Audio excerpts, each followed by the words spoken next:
இப்போ நம்ம பார்க்க போகிற கதையின் தலைப்பு தெனாலிராமன் வைஷ்ணவன் ஆன கதை.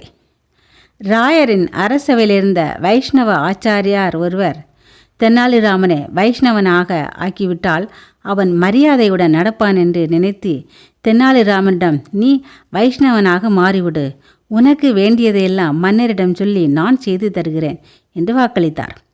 ஆச்சாரியாரின் எண்ணத்தை புரிந்து கொண்ட தெனாலிராமன் அதற்கு இணங்கியவன் போல் நடித்து, ஆச்சாரியாரே, நான் வைஷ்ணவன் ஆவதற்கு முன்னால் எனக்கு 1000 வராகன்கள் தேவைப்படுகிறது.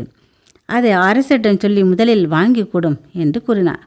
அவ்வாறு 1000 பொன் வாங்கி கொண்டதும் ஆச்சாரியாரே வைஷ்ணவ ஆகும் சடங்கு தினத்தன்று பந்தி போஜனம் முதலான சகல செலவையும் நீரே செய்ய வேண்டும். நானோ வேண்டுமானால் 1 பணம்தான் குருதட்சணையாக கொடுப்பேன் என்றான். அதற்கு இணங்கிய ஆச்சாரியார் அதற்கு வேண்டிய ஏற்பாடுகள் அனைத்தும் செய்துவிட்டார். தெனாலிராமன் வைஷ்ணவனாகும் தினத்தன்று குருவானவர் சடங்குகளை எல்லாம் நடப்பித்து சக்கிராந்தம் பண்ணுவதற்கு அக்கினியில் போட்டிருந்ததை எடுத்து தெனாலிராமன் ஒரு தோளில் வைத்தார்.